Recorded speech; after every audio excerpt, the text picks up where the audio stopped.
everyone. Welcome to this episode of Claims Never Sleep. I'm your host, Meghan Henry, and today I'm joined by Scott Gertman as my co-host. Hi, Scott. Welcome. Hello, Meghan. Thank you for inviting me. I'm so glad you decided to join me. I know I for everyone listening, I always, whenever I plan these podcasts, I do reach out to people in the firm. I was like, does anyone want to come join me? And surprisingly, not everyone says yes. No, People have some hesitation about joining me for a podcast.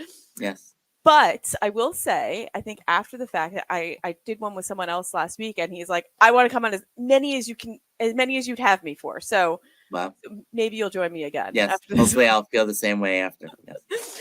Well, today we're joined by Carol Musumeci, who is the claims and risk manager at Elecnor Hawkeye.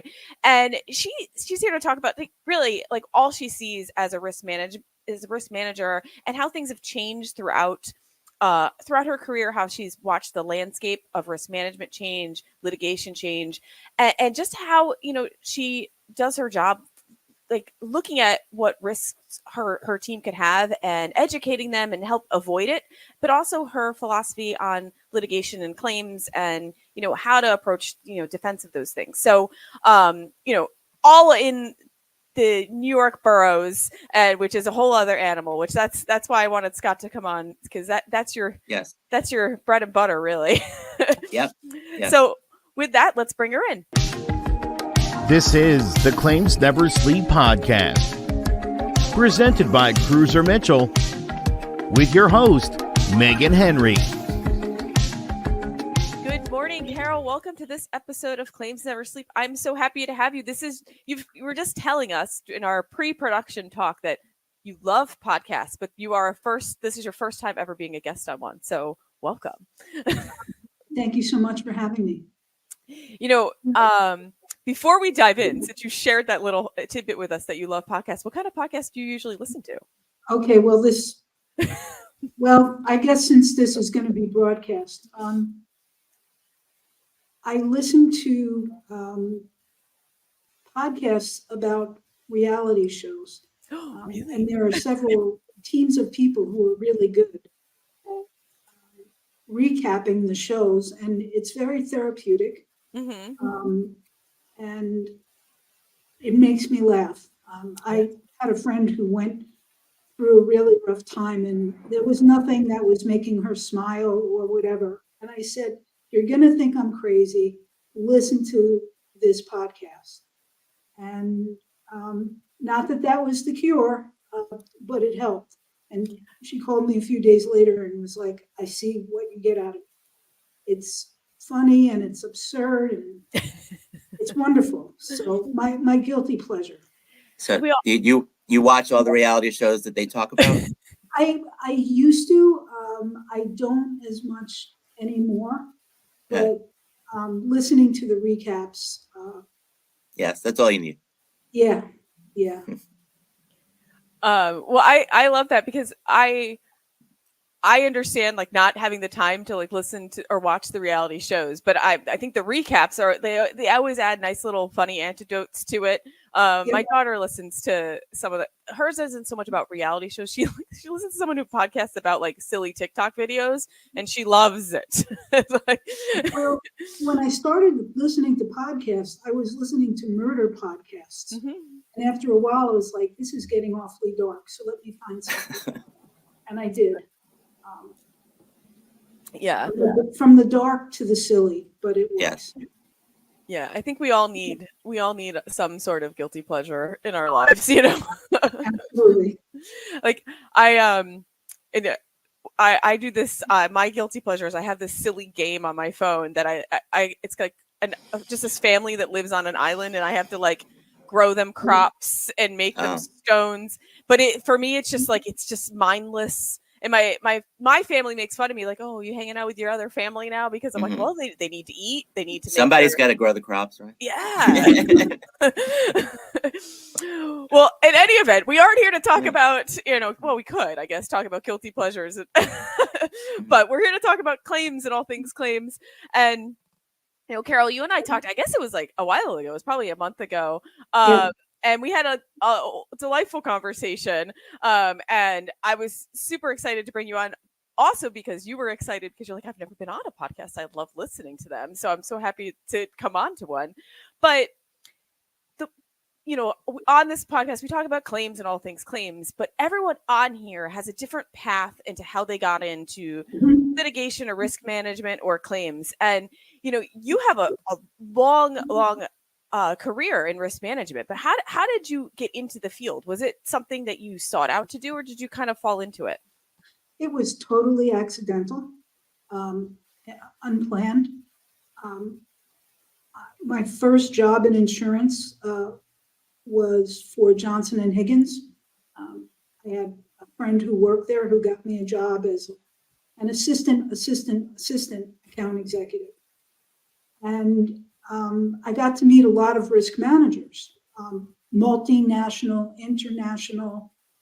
And I thought, that it sounds like the best of both worlds. When you're a broker, you have people beating you up. When you're an underwriter, you have people beating you up. But if you're the risk manager, you're kind of working with everybody and coordinating that. And it just kind of went from there. And I was thinking about this. I never planned any of it, but I was fortunate enough to have opportunities present themselves. And even when I was scared, I, took that leap. And my first job as an assistant risk manager for a big New York City civil GC, and it kind of went from there. And again, I was very fortunate early on. I work with someone who's a mentor. To this day, if I'm stumped or I just can't figure something out, I call her and she always says, "We're going to talk about it, but you know the answer." And someone like that in your life professionally, I mean, she's a friend that's family. We've known each other for 30 years. But to have that kind of mentorship, really, really valuable. And I guess I did something right, and my reputation preceded me, and the opportunities continued to present themselves. And, here I am. Even how I wound up here is kind of the fates. I had been working for a company. I was a risk management consultant. I had been at that company for 4 years. I was furloughed in the fall of 2020. I thought, no big deal. Have a few months off. I'll start looking in the new year. And a few days before Christmas, this same friend, mentor, called me and said, "I have a client whose risk manager just resigned. Do you want to have a conversation?" And 2 conversations later, I had an offer letter, and that was 3 years ago. Wow. Yeah. So, I love that you mentioned your mentor, because I do talk about a lot on this about the importance of mentorship and like the role that they play in our careers, but also in career development, but like you said, in friendship too. Like you could call this mentor of yours, and you need like, you're using them almost as a sounding board. You don't necessarily need advice, but this is someone you trust that has helped you and guided you throughout your career, that you're like, "Oh, this is what I'm thinking. What do you think about it?" Or, or you just need that, you need to bounce the idea so you get some feedback as to what you're thinking. and what's really, and starting when I did many years ago, I started my careers in the mid 1980s. Some people will share, and some people will teach, and some people won't. And I feel really fortunate that I found the people who would, and that I knew enough to listen and learn. Do you find that you mentor other people now, like younger risk managers who come in? I really try, and it's funny because coming up when I was a risk manager did everything. They did the policy placement, they did the claims day to day, A to Z. So you had to know everything, whereas now if I'm a claims person, I'm just a claims person. So whenever I have come across, someone who wants to know more and wants to learn more, I personally would like to know how to do something. I'll delegate it if, I have to, but I have definitely tried to pay that forward. Yeah. Now, what type of what type of qualities do you look for, or stood out to you from your mentor that really gravitated for you? Well, when we met, we clicked as people and talk about fate again. And she wanted to hire me on the spot. She didn't have enough money in the budget.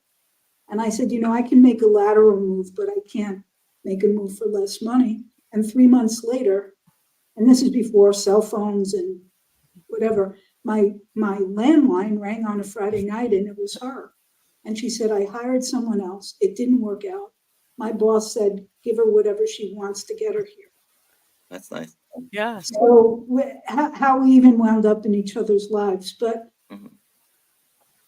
from her, there was never a mistake, right? We're doing something, and where I worked with her, we were really building the risk management department. And some things worked and some things didn't. So it was trial and error, but it was like, don't be afraid to try something. Don't be afraid to have an idea and to speak your mind. And that was really valuable. And sometimes when you're the risk manager, you have to interact with everybody else, but especially the project managers, about how the claims impact the profitability of their projects. Mm-hmm. And that was a big one for me. And you have to be real with people. Like, I'd like to tell you this claim's going to go away for a little bit of money. But the reality is, it's not. Right. And in those days, all of our claims were 240 claims. And to explain that to someone who doesn't get it, but I learned, and I'd like to say that I've had my head handed to me many times in my career, and I'm still here, and my head is still attached.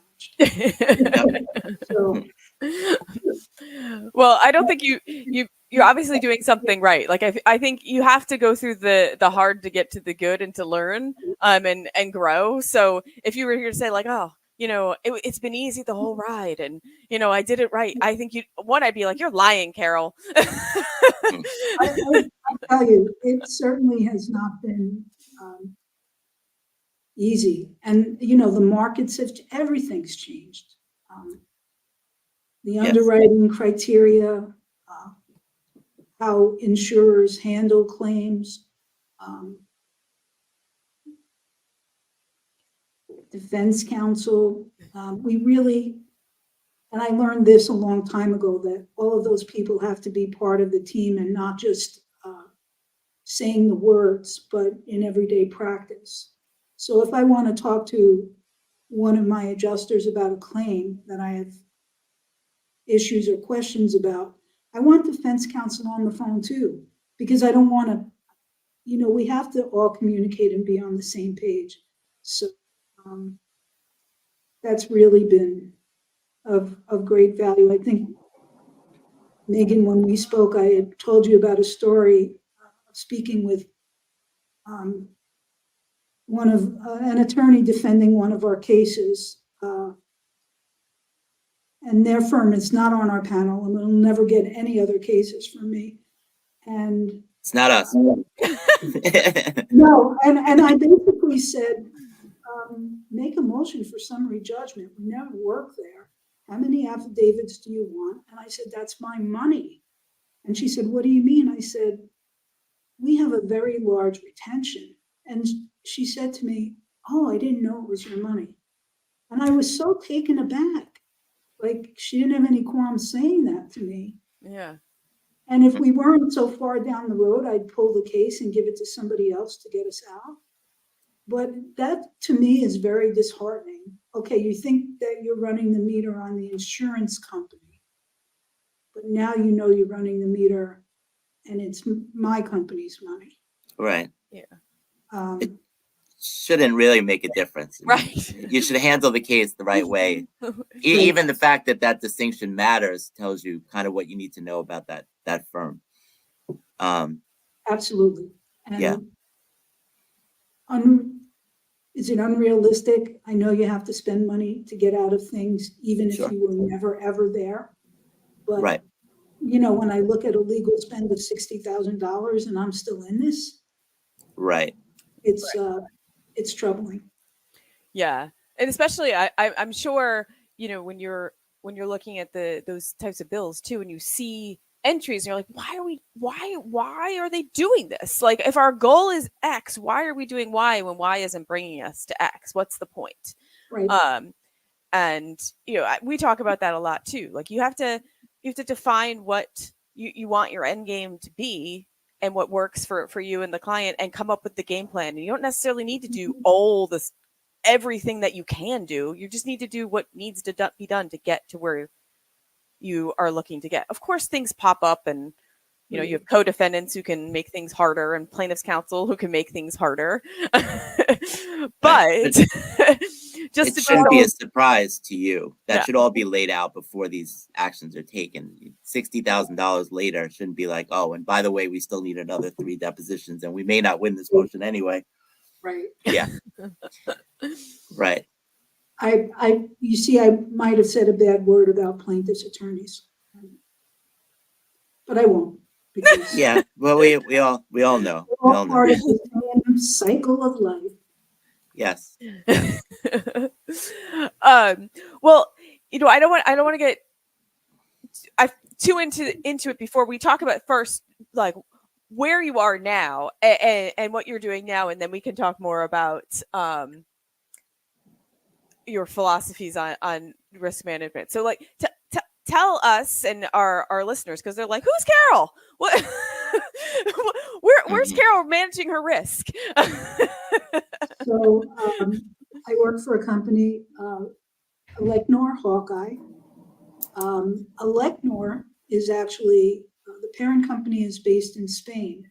And for decades, they've done, it's a utility contractor. So any way you can think of overhead lines, underground lines, solar power, gas. They've worked all over Europe, Central America, South America for years. And 10 years ago, they wanted to establish a U.S. presence. Hawkeye was a local contractor with great name recognition and great ties to all the local utility companies. So they acquired Hawkeye. They also acquired a company in California. And it's been 10 years of change and growth. And it's interesting, though. It's really, when I talk to my colleagues in Spain who do insurance, they just shake their heads. And trying to explain loss runs to them. And they were like, we have a $10,000 deductible. I'm like, doesn't exist in our world. Yeah. So yeah, tell us, how is it different? Like, what are the differences that you see? Well, nobody sues anybody. Mm-hmm. There isn't a workers' comp statute, right? If you're hurt at work in Spain, your health insurance takes care of it. And I don't know if people have disputes and they shake hands and resolve it, but they don't initiate litigation the way that they do here. Like, why do you think that is? Do you think it's the infrastructure of their legal system in Spain, or is it a different, like, mentality of I think it's cultural. population? Yeah. I think it's cultural. It's shocking and it's appalling to them that, we get the kind of litigation we do. And listen, sometimes something happens and we did it, and my philosophy is, if we did it, let's take care of it. Let's do it as quickly as possible, as fairly as possible, and let's move on. But yeah, they're astonished. Even after 10 years, they're still astonished. Yeah. We have a lot of safety committee meetings that end with, well, that's bullshit. Yeah, we say that a lot here too. But It's reality. yeah, It's reality. yeah. I always notice anytime like I go anywhere in the United States, you fly in and you drive from the airport to whatever hotel, it never fails that you'll see at least 10, 15 personal injury billboard signs, like in any place. Like it's just so heavily marketed, so it's just part of the culture. Anything happens to you, call 1-800 whoever, and Right. it's all over the place, and it just market like crazy. And that's just, I'm sure that doesn't exist to this extent, in Europe, and for their sake, hopefully it doesn't come. Yeah. It's a really scary thing, because I think when someone initiates a lawsuit, they have no idea the length of time it's going to take. Mm-mm. And whatever number their attorney's giving them at the beginning, that's not going to be the number. And Well, we have a lot of claims where we see our plaintiffs taking medical advice from non-medical professionals, from their attorneys. mhm, That's a good idea. That's really problematic, because yeah. I mean, I know we're seeing a dramatic increase in like fusion surgeries and cases that we have within the last number of years than we saw before, because the verdicts are just crazy in New York, and the profit motivation is too much. right, So, you're telling these plaintiffs who make little to no money that if you let this doctor do this surgery, I'm telling you, your case is going to be worth, 7 figures. That's hard to turn down. If a surgeon's telling you, don't worry, this is a minor surgery, you're going to be fine, but if you don't have any surgery, your case is worth 5 figures. If you do this fusion surgery, you could take your money, you should be set. And Right. I mean, we used to see it in big cases. Now trip and falls with fusions, like it's crazy. I have trip and fall cases. Our top of the leaderboard, this lady has had 10 surgeries, Oh my God. and she has a litigation funding loan. Mm. Right. Also another, It's I don't even know if 10 years ago we were dealing with that. And now that's a question I ask pretty quickly, and, is there a loan out there that's outstanding? And Right. can we use that to our benefit? A few times we've been able to, but. The thing that I've noticed though about the litigation funding loans, I feel like it's more prevalent in the New York market, because I don't see it as much in PA and New Jersey, but New York, yeah, we do. I definitely see it a lot. And is that just a New York kind of thing? Like why do we see it more there? I think the lawyers work with the doctors. They Yeah. got to get the doctors paid to do the surgeries. So if there's no insurance that's going to cover the surgery, the plaintiff knows that if he helps them out and gets them a loan on the front end to get the surgery, he's going to get it back on the back end with the value of the case. Yeah. So that's, and everybody gets paid, and on their side, everybody wins. And then you have loan companies that it's basically legalized loan sharking. The interest rates on these are crazy. So if you have a case in the Bronx or Brooklyn that goes 3 years or whatever, by the time you get a trial date, a $20,000 loan is now hundreds of thousands of dollars. And it makes the case almost impossible to settle, because the plaintiff himself is just basically going to take his money and pay back this loan. So then you're really just talking to the attorney about fees, because the plaintiff himself, he's so in debt that it just doesn't matter anymore. Yeah. It's a big problem in New York, definitely. You said something interesting about, taking the case to the jury. I have not had a case go to a jury in years, because a lot of our work is in the boroughs. Mm-hmm. Yeah. Am I going to take my chances with a Queens jury or a Brooklyn jury or a Bronx jury? It's a big risk. Yeah. And plaintiffs know that. Plaintiffs know that. Right. Yeah. Right. I mean, we've had a lot of success in mediation, but it's disturbing, because, our system is built on everybody it being a level playing field and everybody getting a fair shake. Mm-hmm. And if you're in the contracting business in New York, you don't. Before Oh, our no. guys put their feet out of the truck in the morning, we're at a disadvantage. Sure. Well, I think it's, some of what we're talking about is that what I find is that, and we talk about it in this office all the time, like I see the same surgeons over and over. Mhm. I know this surgeon is full of what I won't say on this podcast. Right. I look at almost, it's like a criminal enterprise. But Yeah. when you put one of these surgeons in front of a jury, the jury doesn't know that. And it's almost impossible in that context to convince them because people still have an innate respect for surgeons. Right. So for you to convince a jury that this surgeon is doing this surgery for money, this client is letting someone put hardware in their spine because for money, as a defendant, that's a very, very tough sell. Plus these surgeons who are used by plaintiff attorneys all the time, they're in court all the time. Yeah. So they tend to be good testifiers more than they're good surgeons. That's what they're there for. And they have the whole dog and pony show. I'm sure you've seen it, Carol. They put the x-ray up and they show you all the screws and the hardware and they show you everything. And it's, it's paint by numbers for them because they've given the same testimony 100 million times. On cross, you think you're going to come at them with something they haven't heard before, but it's difficult to do that. And it's just an uphill battle for defendants. It's a problem that we haven't solved yet. I recently got called for jury duty, which is like, but I'm sure they wouldn't want you. I got called in on a panel fairly quickly, and I positioned myself so that they would get to ask me questions quickly. Right. And they asked me if I could be fair and impartial, and I said, absolutely not. They said, why not? I said, I'm a risk manager for a large local contractor. Excused. Thank you. Yeah, no, they're not. And it's awful because I consider myself a fair person. Sure. But I couldn't sit and hear one of those civil cases and be impartial. Right.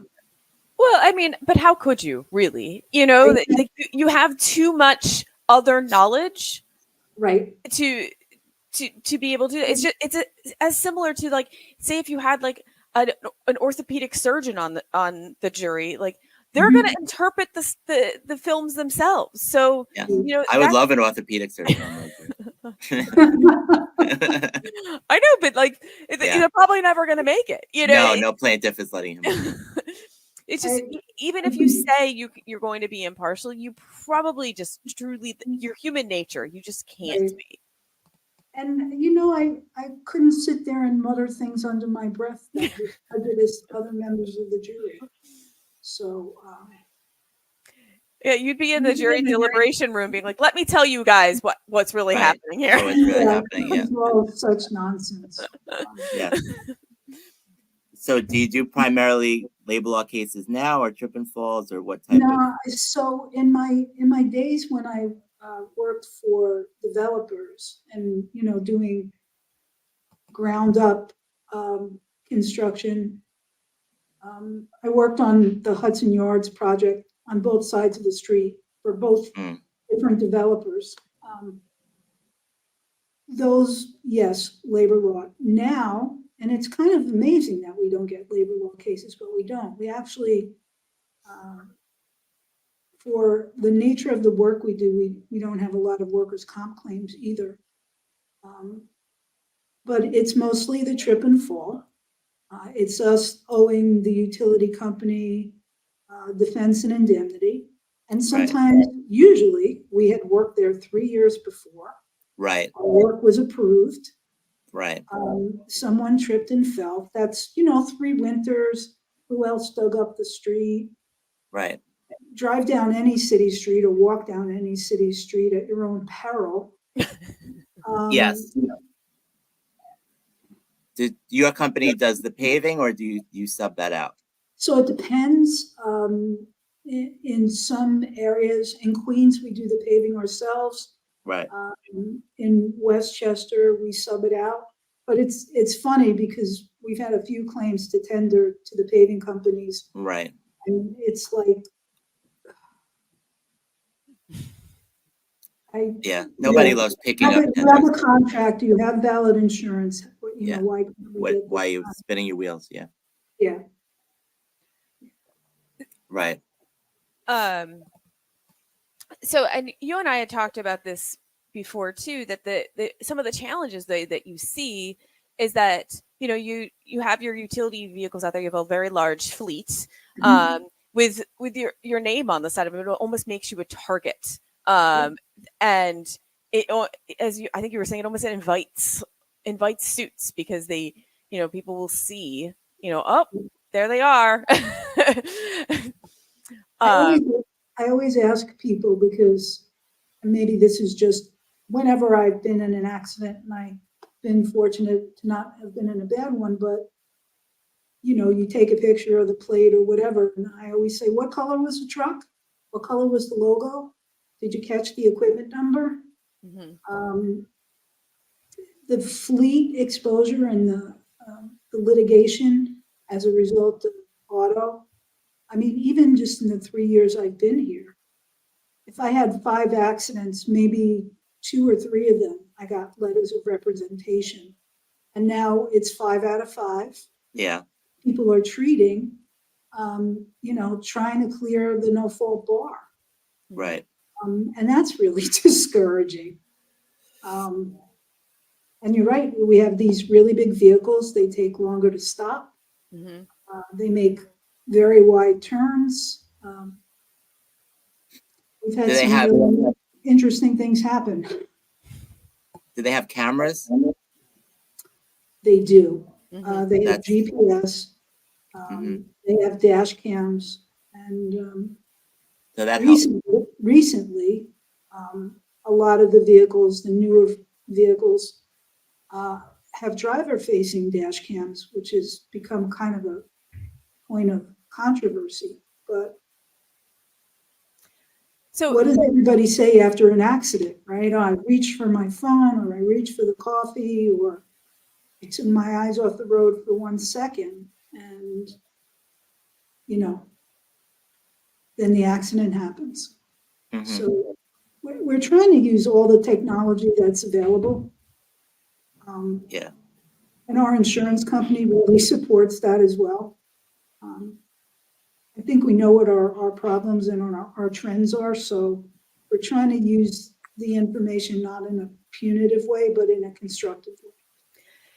but your role though is interesting though, because as the risk manager, you are having to work with, you have a commercial vehicle fleet, you have paving, you have utilities, your your your risk assessment is very large as to the different things that you're looking at, right? And what you have to educate your team on is wide.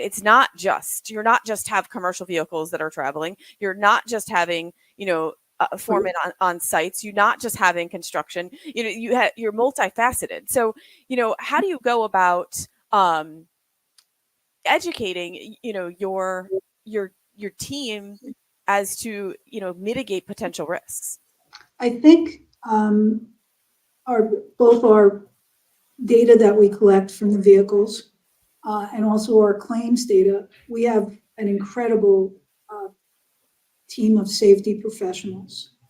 And in my time here, we're not one department, but we sort of function as one, because we look at all the data together.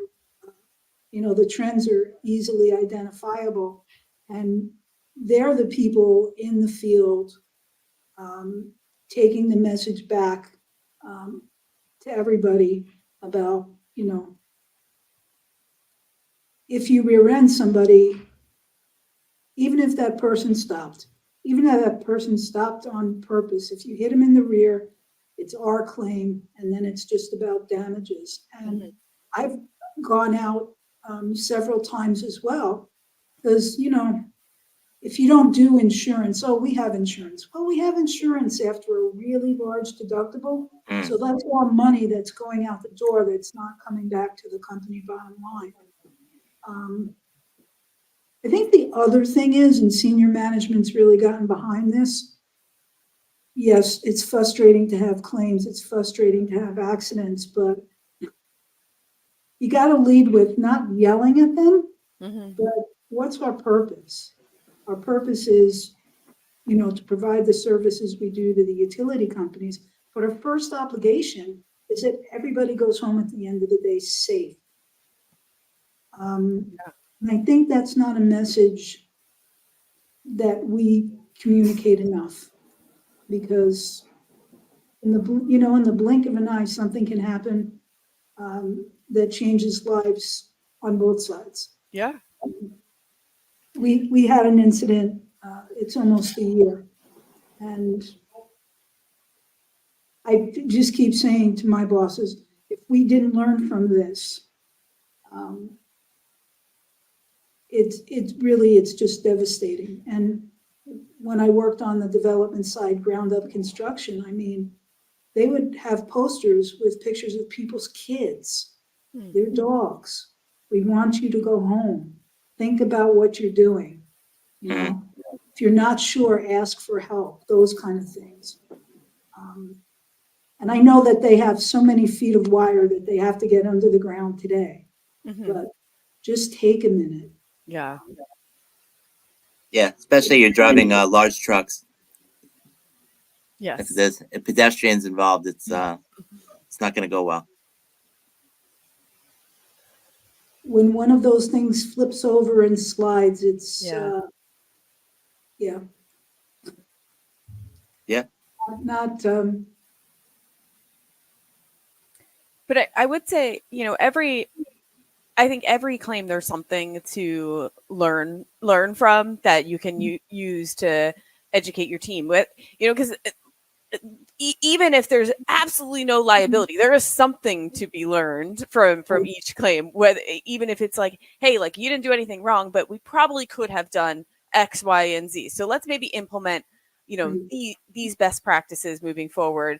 And that could have avoided this frivolous claim. Maybe it won't, but I feel like there's always something that you can take out of each individual claim. And I think we talk about this a lot with the safety team and the safety committee and our loss control folks at our carrier, influencing human behavior. And I didn't like when they said this, but they're right. And developing that culture takes years. So it's not one initiative, it's not two initiatives, it's not a big push for 6 months. It's over and over and over again. To make those changes to people's behaviors and just get them, every fatality that I've ever been involved in, there was a very short period of time, seconds, that if something had gone differently, the person wouldn't be gone. And never fails that, when they do the post-claim analysis, that turns out to be the truth. Yeah. So. Now, with, the fatality claims or even just catastrophic claims, and I've talked to other guests about this too, is that the impact that has on, the individual on your team that may have been part of, that incident and working with the after effect for them, how traumatic it is for them to be involved in something like that. Have you found with your team that you have some systems in place that help the people on your team if they are unfortunately involved in a catastrophic or a fatal incident while they're on the job? Yeah, we do. We encourage them to utilize the employee assistance program. We've also, when we've had something happen that affected a crew, brought in outside counselors for people to just talk to, because I know how I feel when it gets to me and the event has already happened, and how that feels for me. So I think we really try to bear in mind that the people who were there and involved, they need an outlet and they need support. Yeah. And I think that's like so important though too, for to have those resources available for the, your team members, because, like, it's traumatic. you know and, and Yeah, it's hard. those are the worst cases to handle. I find. I mean, the rest of it we're cynical. They're all nonsense. But when you are, I had one case with a girl who's she's at a bowling alley, stupid, one of those, someone's looking at someone's boyfriend type dumb arguments. She ends up getting stabbed and dies. And here I am years later, I'm deposing this father about coming into a hospital and finding his daughter, and my head is like swimming. And how do you do that? What am I supposed to ask? Was his daughter a good student? How much money she was getting? You feel it's just the whole process is just terrible, and it's not what we want to do. And it's like, but you have to get through the questions and what you're asking, but you're sitting there, whether you're adversarial or not, how could you not empathize with a father and what he experienced? And anyone who has children or not have children, you could feel that emotion and what that is. And that those are just absolutely brutal, for everyone involved to deal with those type of cases. The one, you're absolutely right. And I still take all of that home with me, which doesn't always help me at home. No, you gotta try to turn it off. Sometimes it's hard to it's hard to take it off. So, since you've had so many years experience as a risk manager and, in the New York area, like how have you witnessed things change, like the environment and the litigation environment change over the years, and like from where it is now and where it started? I think it certainly hasn't gotten better. I think that people who do what I do, we gave up hope a while ago that there would be any meaningful change to the New York labor law and the burden that imposes, right? Every year, we're going to Albany, we're going to talk, we're going to lobby, we're going to this. It's not ever going to change. It just isn't. I think what I've also seen as a shift, and I've learned a lot in my career from claim adjusters, but what, especially in my time here, there's so much more pressure on them. Not necessarily to close files, but to keep them moving. And I think claims adjusters have a really difficult job. I think they always have, but I'm finding more now that I'm saying to them, wait, can we stop and can we take a break? And can we take a breath? And what are we not seeing here? Because if you bring me a case and there's a really good, we've established all the facts, we've had the medicals, we did the review, and you need authority to settle, let's have that conversation. But I need to have all those other things done first. So I think the pressure on the adjusters really kind of filters back to the insureds. Yeah. And just the, what we talk about this a lot too, is that there's a lot of pressure on adjusters because they have a lot of claims and they have a lot on their plate. And and it also flows back to the attorney. Like we, as the counsel, we have to understand how much the adjuster has on their plate and to make their lives easier so they don't have to go asking for things in order to get the authority that they need. So, that onus is on us too, to be sure that we're putting before them everything in a very efficient and easy way for them to pull the information that they need to do their job.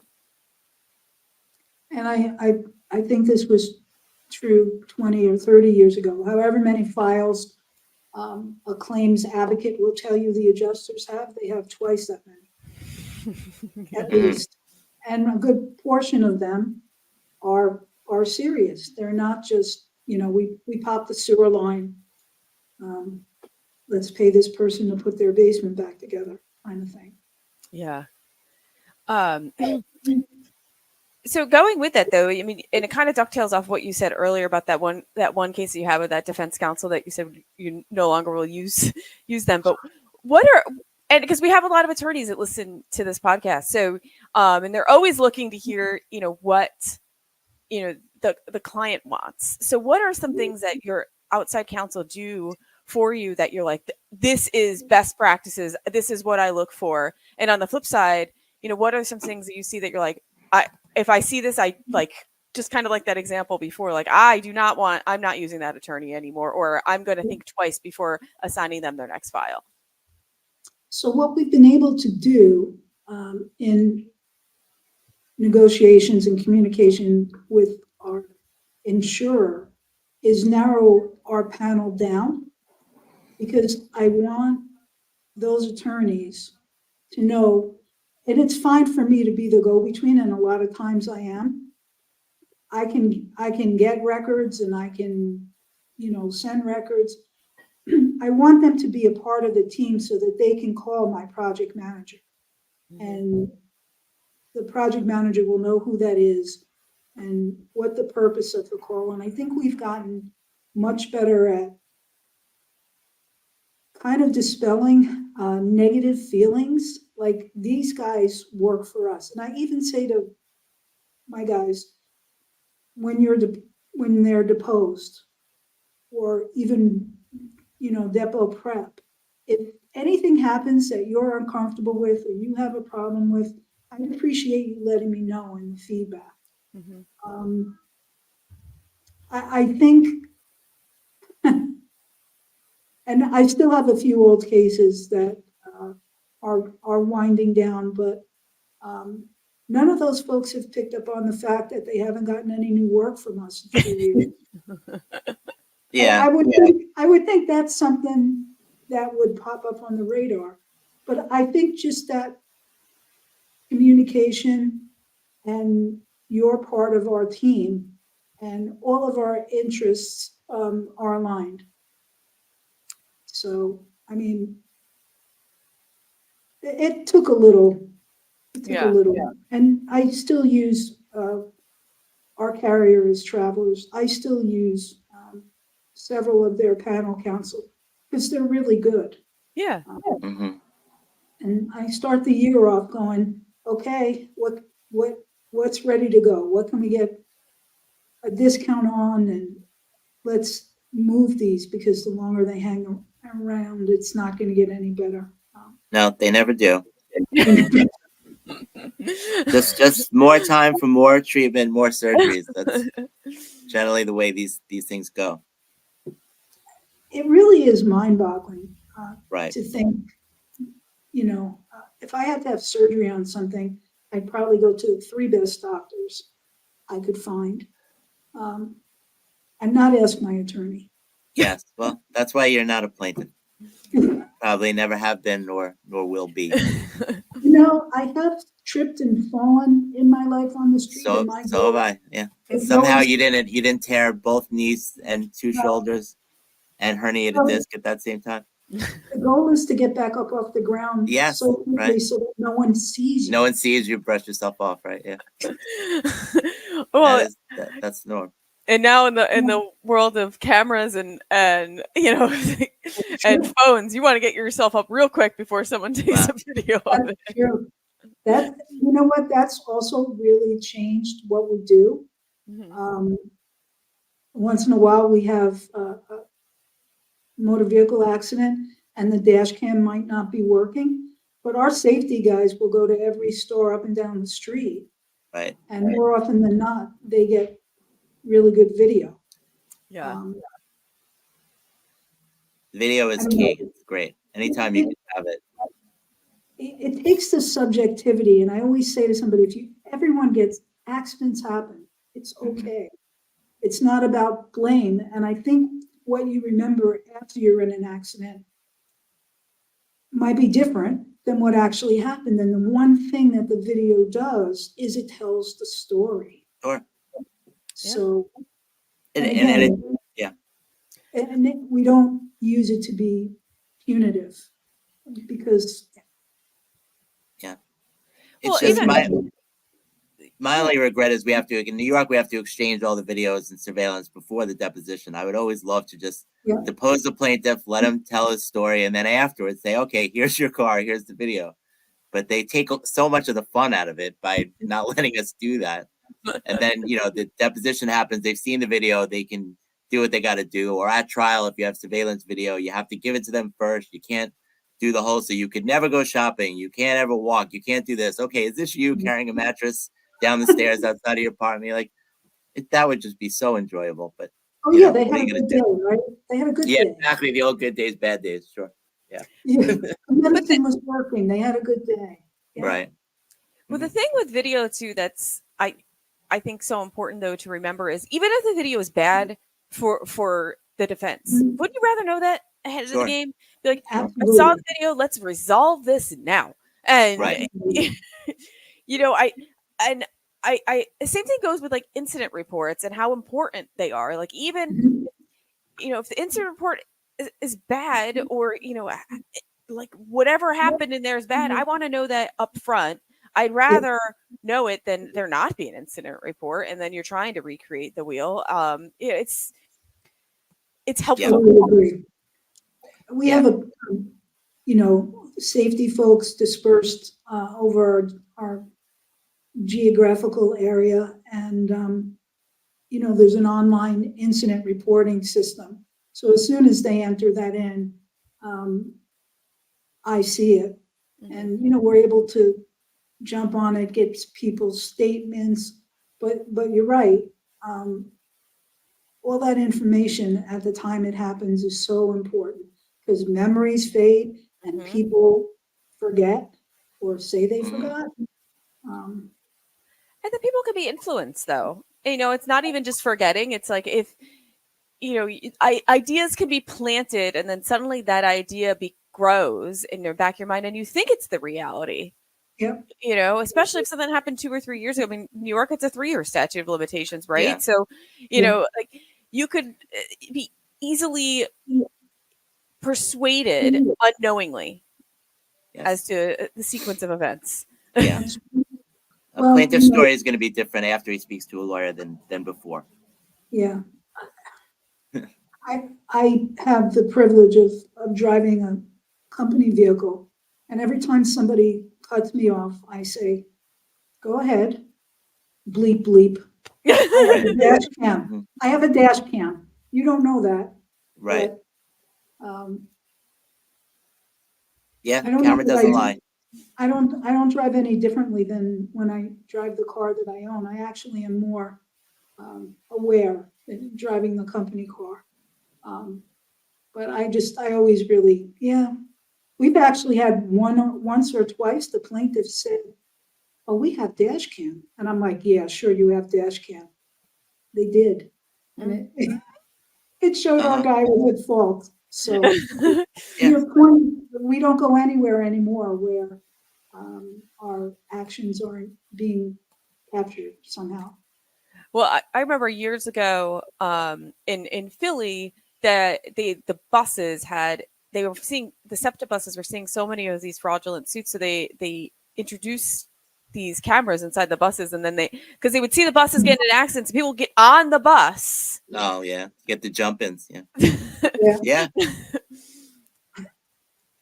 And now suddenly, they have these cameras. Right. Like, oh, they get 20 lawsuits, and there was only 5 people on the bus at the time of the accident. Yeah. So but back to outside counsel though. Are there some things that you see that outside counsel do though that are real turnoffs for you?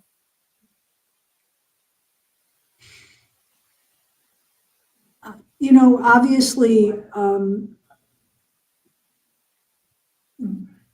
going through the motion to keep the meter running, that's a really big turnoff.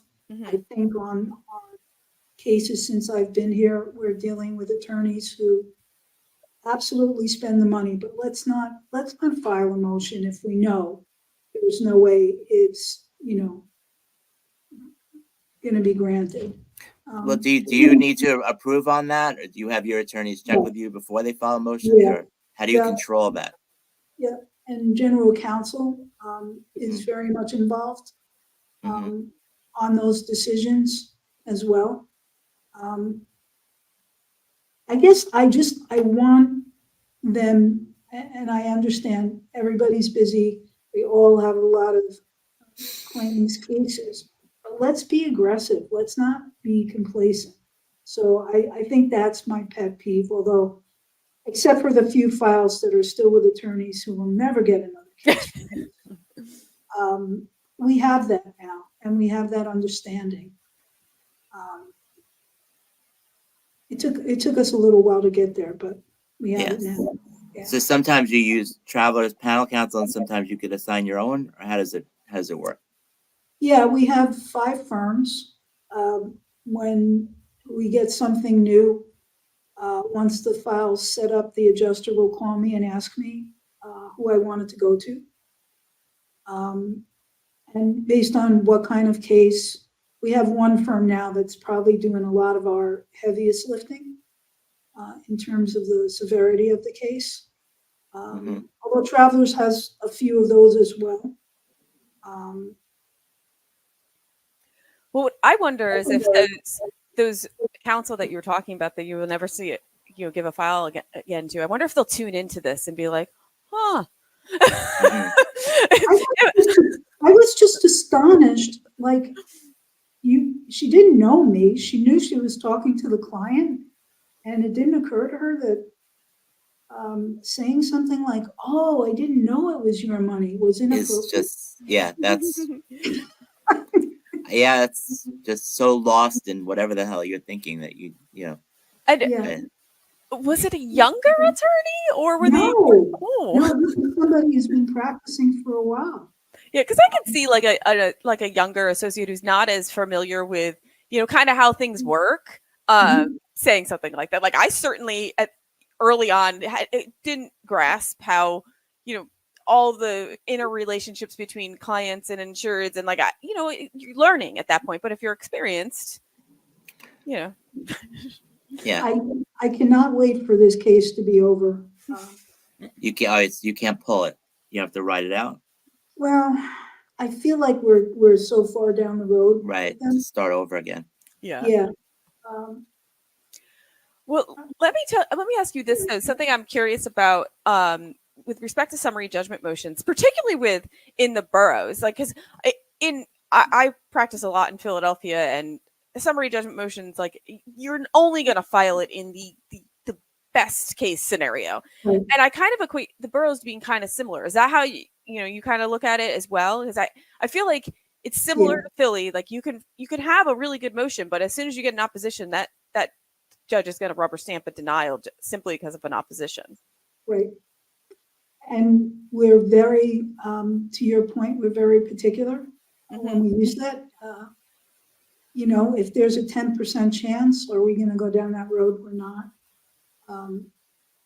This may never happen again. Our sister company in California, which I also kind of help out on from a distance, we just had a motion for summary judgment granted in our favor in a fatality case. Wow.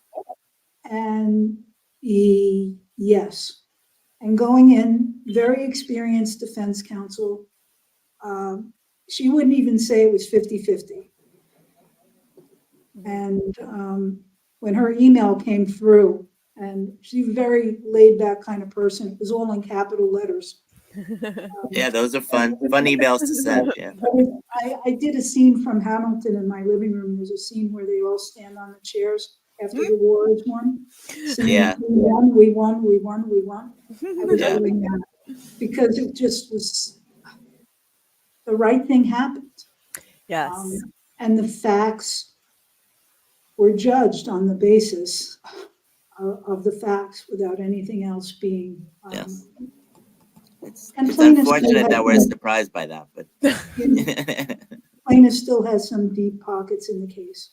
Yeah. So at least we're not one of them anymore. Yeah, I had one recently in Philadelphia that I won, but it was still a chance. And in that one, the plaintiff was precluded from testifying. Like, plaintiff didn't even have a deposition. And I was like, we still could lose. Like, it's possible. Thankfully, the court did decide correctly on that one. But I remember being like, I can't tell you with a slam dunk because it's Philly and you just never know. No, there's no guarantees, but when you do win, especially when you have a very large demand and then it comes in your way, those are my absolute favorite. Whether it's a motion or a verdict, when the plaintiffs are just totally unreasonable and then they get nothing, that's really what makes it all worthwhile. The adjuster on that particular case had been 0 for 13 2 years. On motions. And I kept saying, you are due, my friend. You are due. Yeah. So, yeah. Did they appeal it? There was no opposition. Oh, no op. Okay. No op. Well, that's defense counsel kept checking with them saying, are you sure? Okay. Well, then, if there's no op, you really should. That should be a layup, but you take it. You never know. Never know. You just never know. Yeah. One more claim that I have to talk to my excess carriers about. Right. That makes me happier. Yeah. Yeah, that's even better. When you can let them know it's like, oh, this isn't even coming into your. There's not even a chance of it coming into your layer now. Right. That's great news to spread all around. So we are pretty much out of time, Carol. But I didn't want to close up without asking you this, which I ask pretty much everyone who comes on this podcast is, knowing what you know now and looking back at your career, what advice would you give your younger self?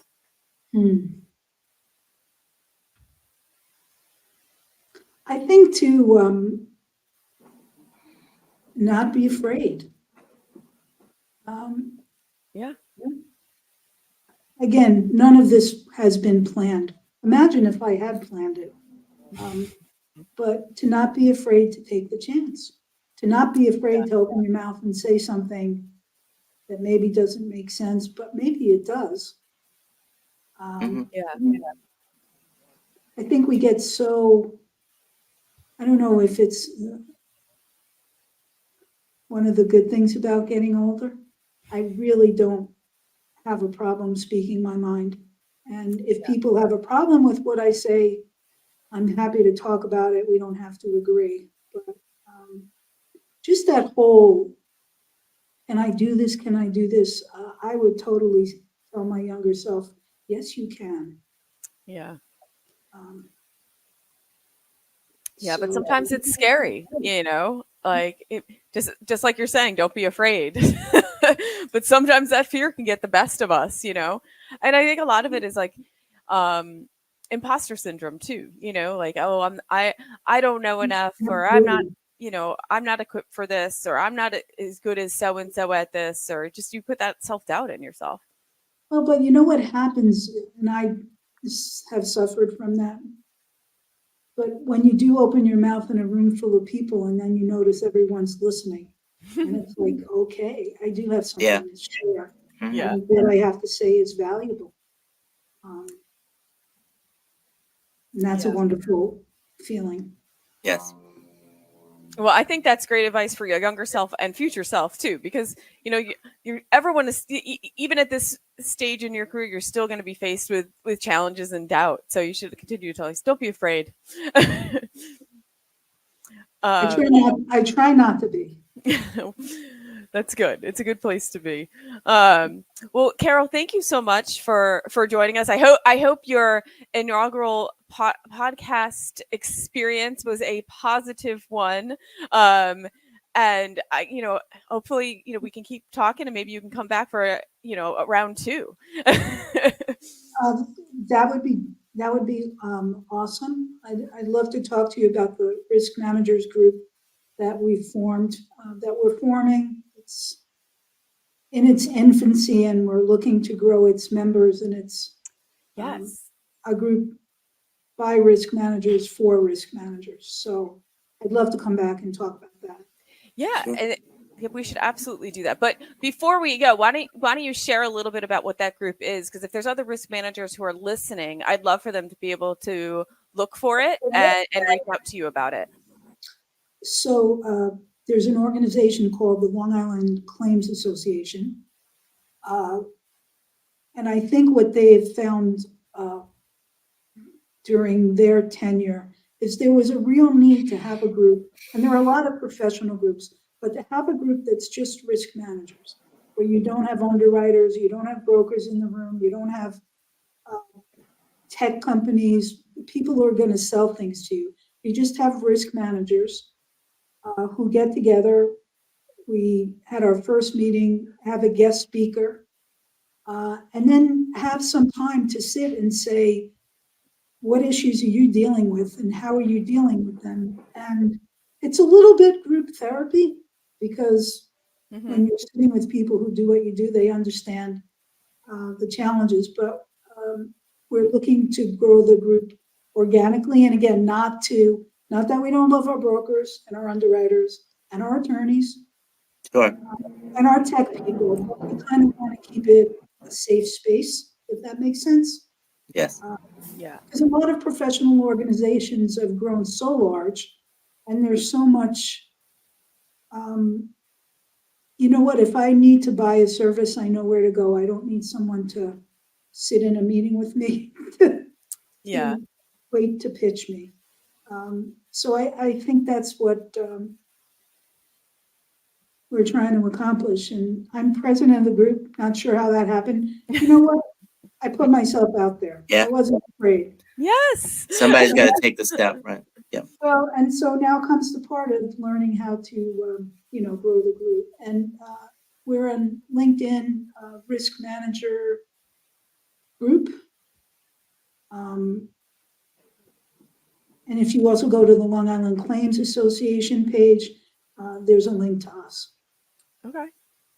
Yeah, I think that, we definitely should have you come back on and talk more about it. But I think having, a group of a resource that you guys all have similar jobs and you can relate to one another and bounce ideas off each other and learn, hey, why are you doing it this way? What do you think about this? And it helps you do your job better, That's it exactly. And talk about trends too, like trends that other people are seeing that maybe you haven't noticed yet, but you can, be ahead of. And be prepared for, because look, risk management, what are you trying to do? Mitigate your risk. Yep. Well, again, Carol, thank you so much for coming on. I truly enjoyed having you on and talking with you today. And of course, for everyone listening, if you like what you hear, please like and subscribe to Claims Never Sleep. You can find us on your favorite streaming platform, as well as on YouTube. You can find us at Claims Never Sleep Podcast. So thank you all for tuning in.